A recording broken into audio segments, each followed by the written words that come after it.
Bonjour et bienvenue dans cette vidéo du 5 janvier 2022.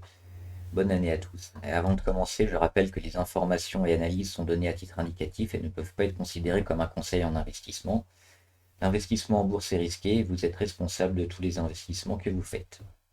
Allez, on attaque avec le CAC 40. Le CAC 40 aujourd'hui qui prend 0,8 et qui continue sa flambée. Alors toujours bien au-dessus des 7080 points. Et qui tape le haut des Bollinger qui monte. Alors on a un plus haut qui pourrait être vers les 7400, 7450, voire les 7500. Et si on y arrive, ça va commencer à chauffer. Pour l'instant, on n'y est pas. Il n'y a pas encore de signe de vente sur le CAC 40, donc on continue à monter. C'est pas le moment de lâcher les actions ou d'essayer d'être à contre-courant. Pour l'instant, tout monte. Les indicateurs sont au vert, donc tout va bien. Ça pourra changer courant janvier, bien sûr, mais pour l'instant, les indices sont exceptionnels. Donc, on est toujours au-dessus de toutes les moyennes, au-dessus des supports, au-dessus des plus hauts qui ont été marqués fin novembre et début décembre. Donc, tout va bien pour le CAC 40. On va attaquer avant les actions, on va voir un peu la paire euro-dollar. Alors sur l'euro-dollar, hein, là on est sur l'euro-dollar, donc c'est une baisse de l'euro-dollar, c'est-à-dire une montée du dollar. Donc c'est une bonne chose si on a des actions en dollars qui continuent à monter même si l'action ne bouge pas. On voit qu'il y a une forte pression baissière hein, sur l'euro. Et il y a quelques jours, c'est intéressant, on est revenu taper ici la moyenne à 50 jours. Et on a continué, on n'a pas réussi à la casser. Donc ce qui veut dire que le dollar va sûrement continuer à se renforcer. Là on est à 1,1330, hein, on est ici à peu près. Donc le dollar va continuer certainement à se renforcer, au moins sur les 1,12. On espère que le dollar aille chercher les 1,12 pour un support, voire casse ce support et retourne sur les 1,10 qui avait été atteint il y a plus d'un 2 ans, presque 2 ans. Donc ça pourrait être intéressant toujours si on trade les actions américaines en dollars. Donc pour l'instant, le dollar est toujours à la hausse. On attaque avec les actions. Alors AB Science, ils ont cassé leur oblique descendante. C'était hier, donc mardi. Donc ça a été assez vendu, hein, ça n'a pas tenu, mais ce qui est important, c'est qu'on soit aujourd'hui, on s'est maintenu au-delà de l'oblique descendante qui date de plus d'un an. Donc on est sur les 12,40. C'est probablement une bonne zone d'entrée sur AB Science qui peut repartir très vite ces prochaines séances. Toujours avec une sécurité pas loin, mais rentrer ici au-dessus des 12,30, entre 12,30 et 12,60, c'est une bonne première ligne, première position pour se mettre sur AB Science et voir comment elle va continuer. Mais il y a de bonnes chances qu'elle soit dans le vert ces prochains jours. Atos qui continue, hein, on était parti sur un rebond technique et finalement on ne s'arrête pas. On a pris sur les 35,5. On a cassé l'oblique, on a été chercher la moyenne à 20 jours. Maintenant, on teste la moyenne à 50 jours. On est déjà sur un bon pourcentage hein, sur Atos. On est sur du 10% environ. Donc on continue. On peut mettre. Alors moi j'ai mis le stop un peu haut hein, sur les 37,6. On peut le mettre un peu plus bas si on est confiant sur cette valeur. Mais attention toujours sur Atos, hein. C'est une valeur qui dégrade à long terme. Donc on reste prudent. On prend ce qu'il y a à prendre. Maintenant, si ça tient les 37,6, on va avoir comme objectif d'aller chercher les 41 qui vont coïncider avec la moyenne à 100 jours dans quelques jours. Casino Guichard qui a cassé sa petite oblique, elle aussi était dans un range. Et elle a testé, c'était mi-décembre. Elle a réussi à le casser, elle a tenu fin décembre et là, début janvier, elle continue de monter, donc c'est peut-être un début de retournement sur Casino Guichard. C'est une bonne zone d'entrée ici sur les 23-24 euros. Euh, Il y a une grosse zone ici sur les 24,5. Donc aujourd'hui, il y a une mèche haute. Elle n'a pas réussi à aller chercher les 24,5 encore. Voir comment ça va se passer demain. Mais c'est plutôt positif et plutôt bien sur Casino Guichard. Il y a pas mal de volumes aussi qui reviennent, hein, après les fêtes, où c'était un peu faible. Donc il y a du monde qui se positionne sur cette valeur qui a été quand même bien massacrée, hein. On est passé de quasiment 30 euros à 20 euros. Donc là, je pense que le plus dur est passé pour Casino Guichard qui devrait pouvoir se retourner. Caterpillar, alors Caterpillar, on est sur le Nasdaq. Il y a eu un gros breakout hier, donc mardi. On a cassé l'oblique ici sur les 206. On casse toutes les moyennes mobiles, on casse la Bollinger. Aujourd'hui, on prend environ 1% là, à la mi-séance. On est sur les 220 dollars, donc c'est un excellent trade à prendre en ce moment, autour des 220 dollars sur Caterpillar, donc qui a fini sa correction et qui donne aussi des dividendes assez fréquemment, donc tous les 3 mois, je crois, hein, c'est 4 fois par an. Donc 220 dollars Caterpillar, très bon trade. Danone, on en parlait il y a quelques jours. Elle avait cassé son oblique ici sur les 54,6 et elle a réussi à passer, hop, au-delà des, au-delà des 55. Et la zone des 55, maintenant, on va pouvoir s'en servir comme support, hein, voir si la valeur ne tombe pas en dessous. Alors, pour autant, Danone, on est toujours dans quelque chose d'un peu fragile, hein. C'est pas encore, c'est pas encore sans risque, hein, se positionner sur Danone, mais on est plutôt bien actuellement.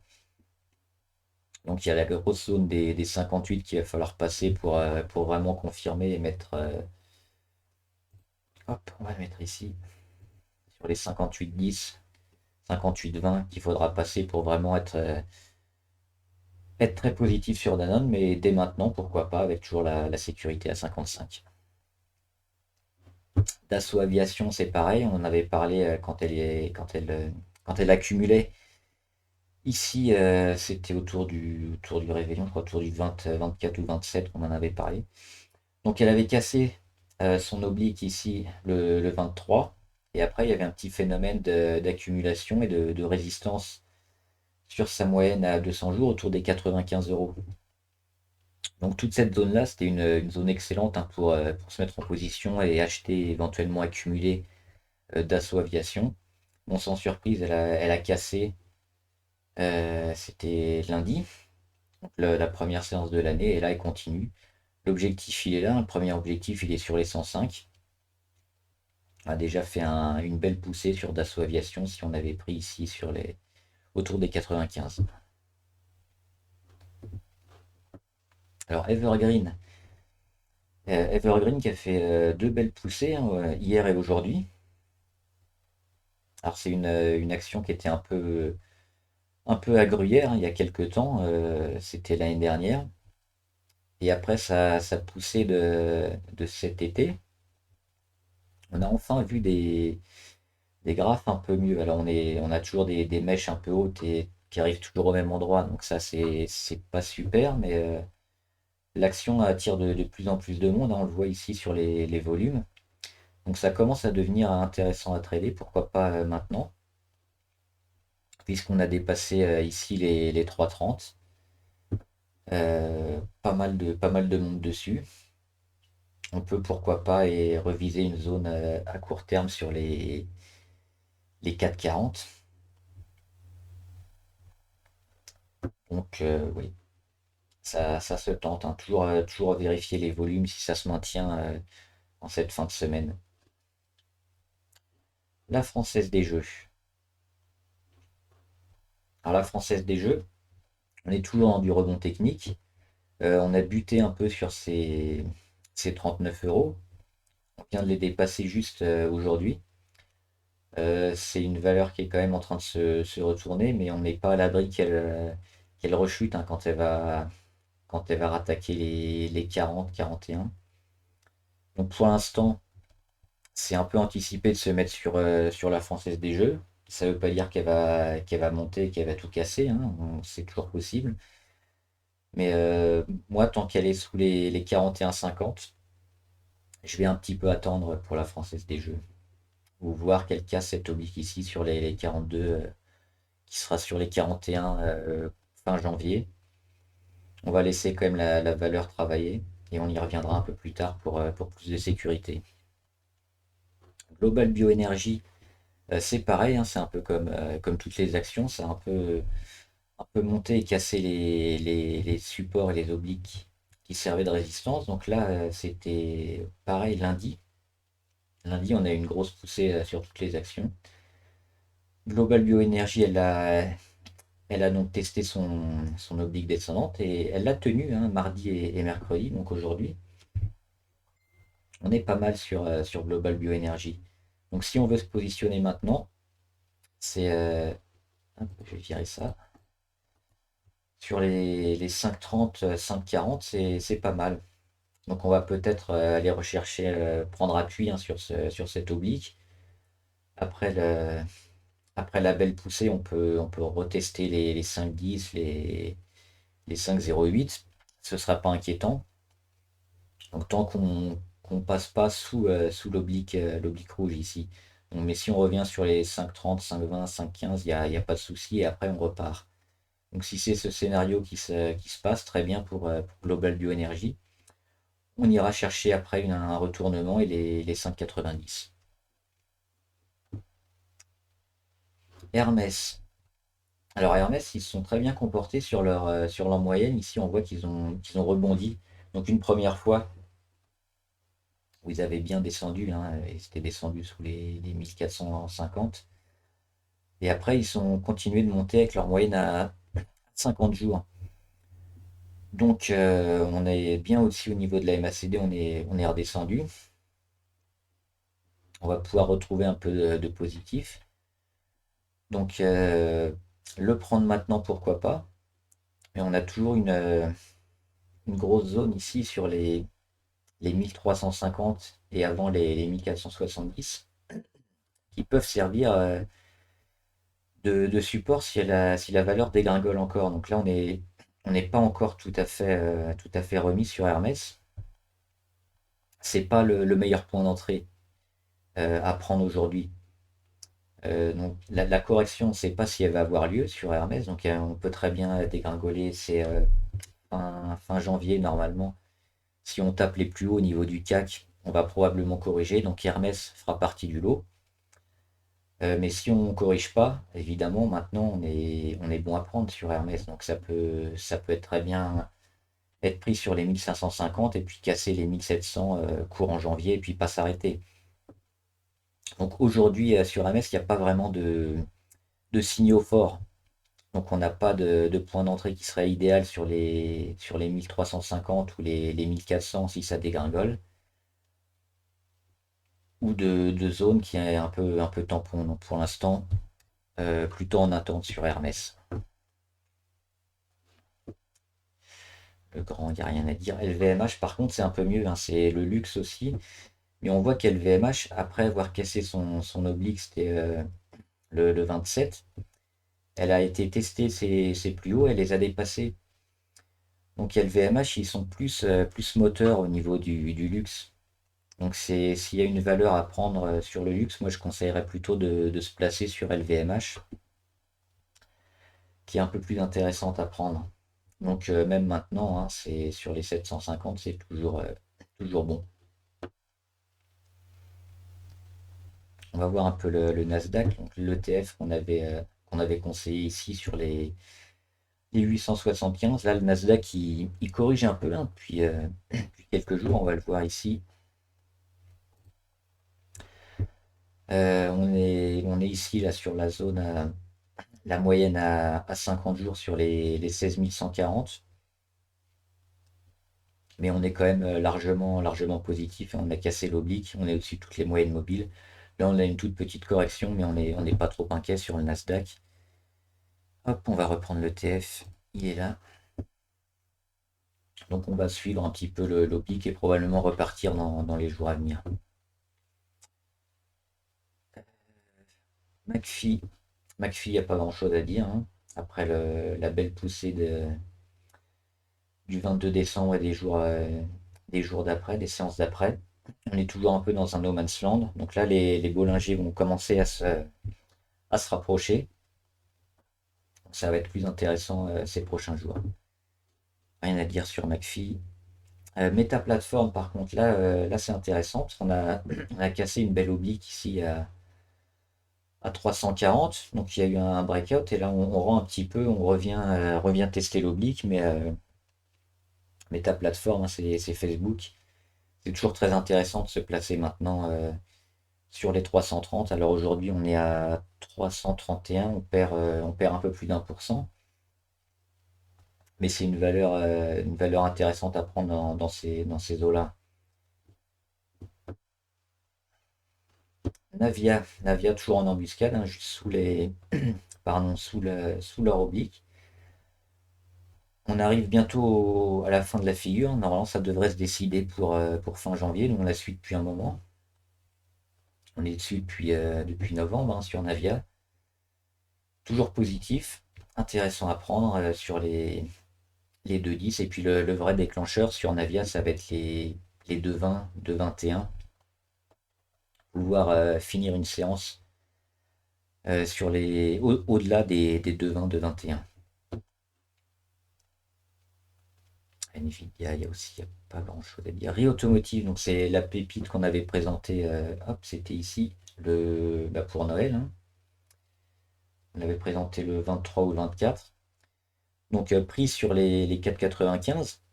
Aujourd'hui, continue de monter. Aujourd'hui, Rio Automotive, elle est à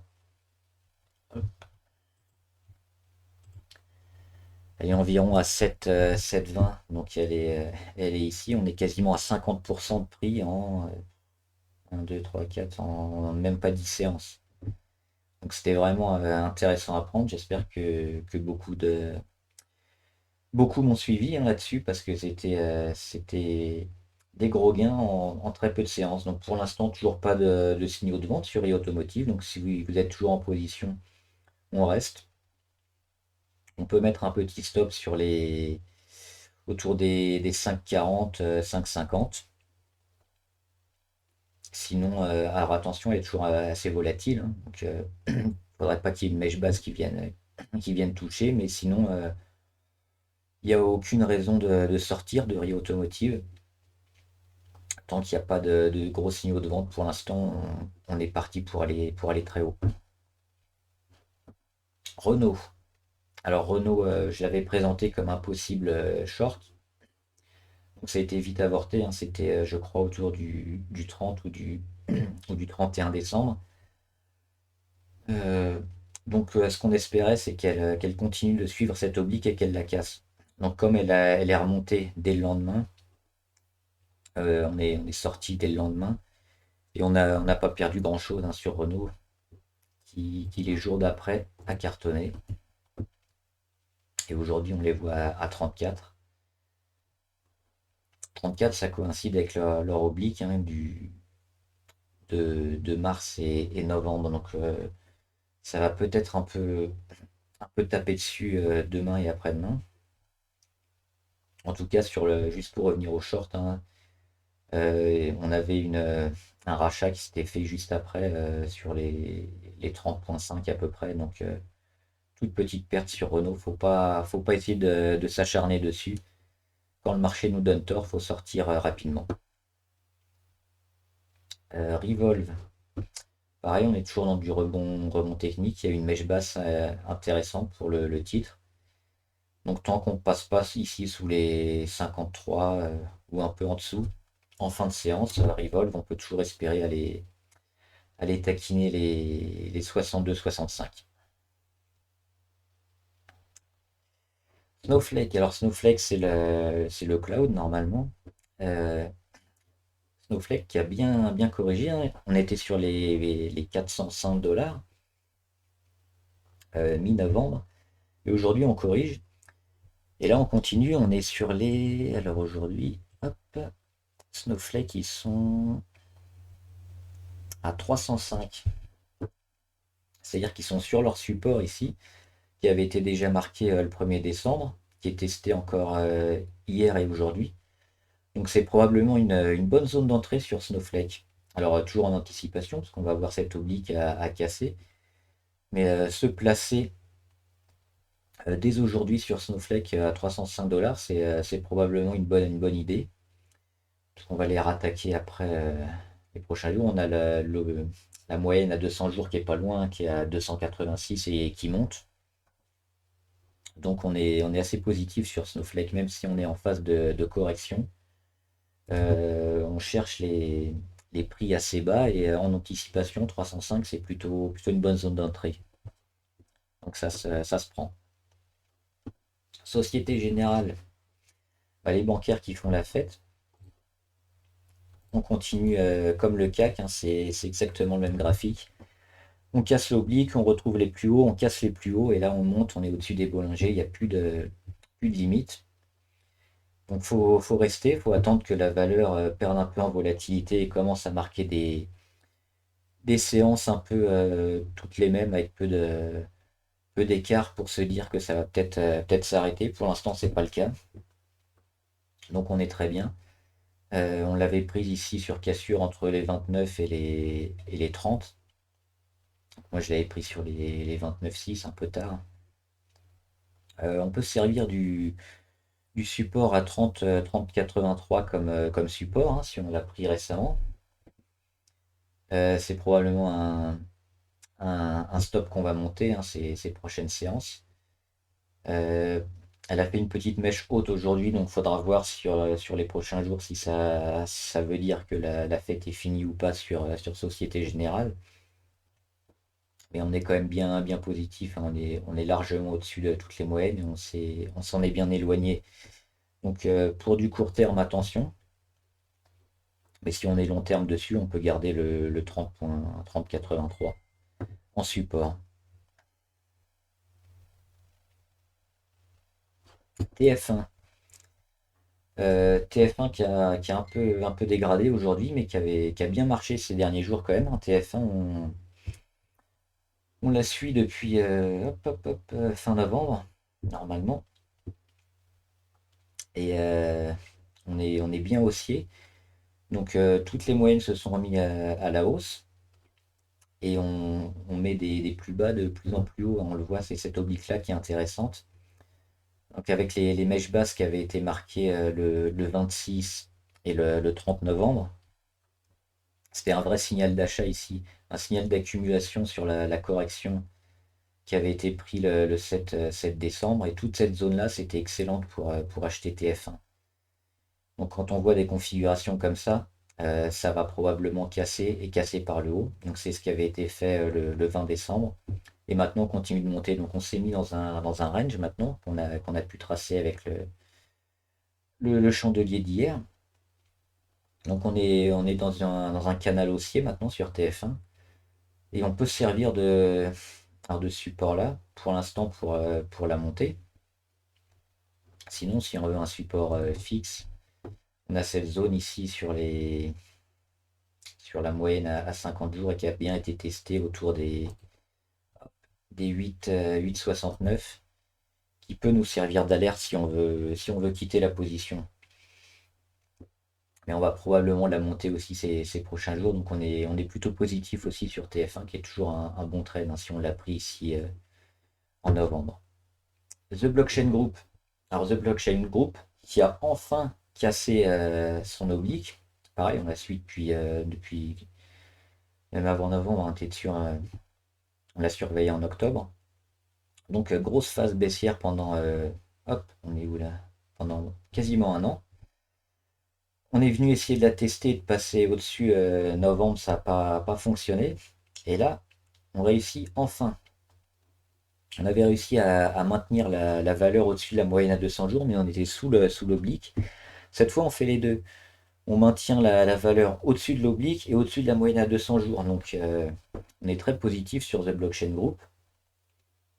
C'est vraiment le moment idéal pour rentrer dessus. Donc là, on est sur les 1,56.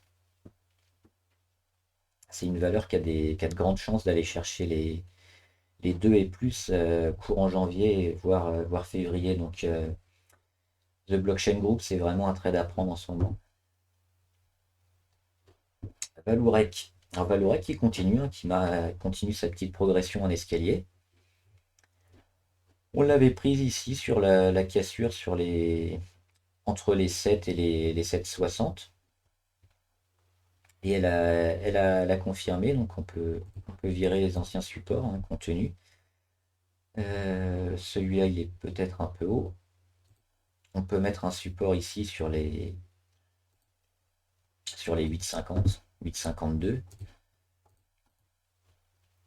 Ça, c'était une ancienne résistance donc, qui a été cassée. Et, hop, et sur Valourec, maintenant, le but, ça va être d'aller chercher donc, entre les 10 et 11, hein, toujours. C'est les 10,70 qui vont être un peu compliqués à passer, mais on pourra prendre, si la valeur marche bien, une partie de ses bénéfices, voire une grande partie de sa plus-value ici, sur les 10,60 en objectif. Donc si on est en position, pour l'instant, rien à faire, hein, on peut garder le stop sur les 8,50, 8,52, voire les 8, 8,67 environ. Et voilà. Valneva. Valneva, ça a forcément dégradé. On en avait parlé quand elle était autour des 25 euros. Et on disait que c'était vraiment, vraiment survalorisé, qu'il fallait mieux attendre une zone ici entre les 12 et les 15. Donc c'est ce qui a été fait aujourd'hui. On a une petite mèche ici sur les 15,50.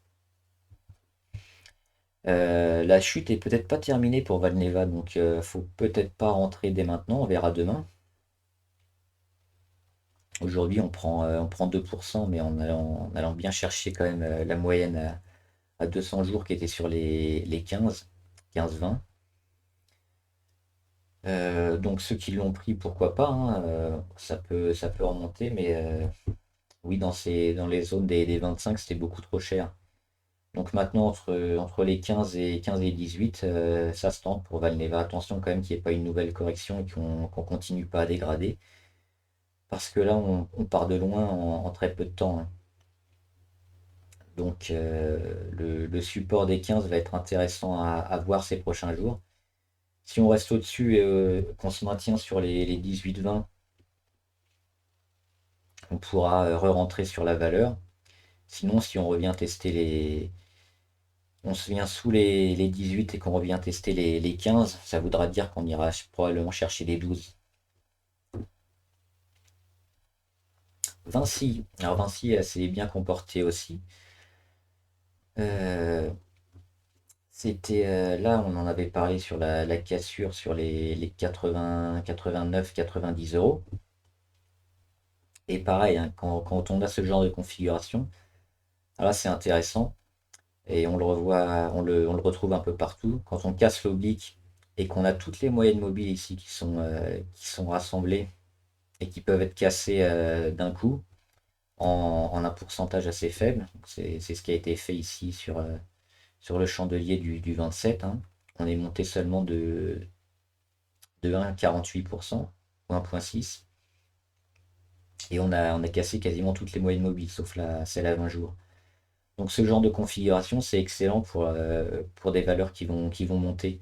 C'est un vrai signal d'achat ici qu'on avait sur les 90 et les 91. Donc là, il fallait se placer. Et derrière, ça continue. Donc la première résistance, on va la voir ici sur les 96. On va voir comment Vassi va se comporter, mais déjà de passer très rapidement de 89 à on est quasiment à 95. C'était aussi un très bon trade à prendre. Et enfin Virgin Galactic, alors ça fait partie des mauvais trades, hein, il y en a eu quelques-uns. On l'avait conseillé sur les 14 parce qu'on avait une oblique descendante qui avait été un peu testée. Et finalement, on continue de descendre sur Virgin. Donc on avait dit, je crois de mémoire, sur les autour des 13,5 ou des 13, fallait sortir. Donc moi j'avais pris juste une toute petite ligne et on était sortis. Donc la valeur continue de dégrader. On continue de suivre l'oblique, on est en dessous. Mais dès qu'on va repasser au-dessus, à la fois de l'oblique et de la moyenne à 20 jours, ça va peut-être valoir le coup de se remettre en position, hein. C'est pas parce on a raté une première fois qu'on peut pas reprendre juste après, quelques semaines après. C'est des valeurs qu'on surveille parce qu'elles peuvent exploser rapidement, hein. On est sur les 12-13 ici. Si on monte ces prochains jours autour des 13 et qu'on revient tester les 14, les 14 c'est le support qui avait été marqué au mois de mai dernier, donc mai 2021. Donc si on repasse au-dessus de ce support à 14,20, ce sera intéressant pour Virgin Galactic parce qu'on peut péter très vite toutes les moyennes à 16, 18, 20 et ça fait des marges énormes. Voilà, j'espère que la vidéo vous a plu. N'hésitez pas à vous abonner pour être au courant de toutes les vidéos qui sortent avec la clochette YouTube. Partagez en commentaire les valeurs que vous voulez qu'on analyse et que vous suivez. Et partagez cette vidéo avec des investisseurs que ça puisse intéresser. Voilà, bon trade, salut!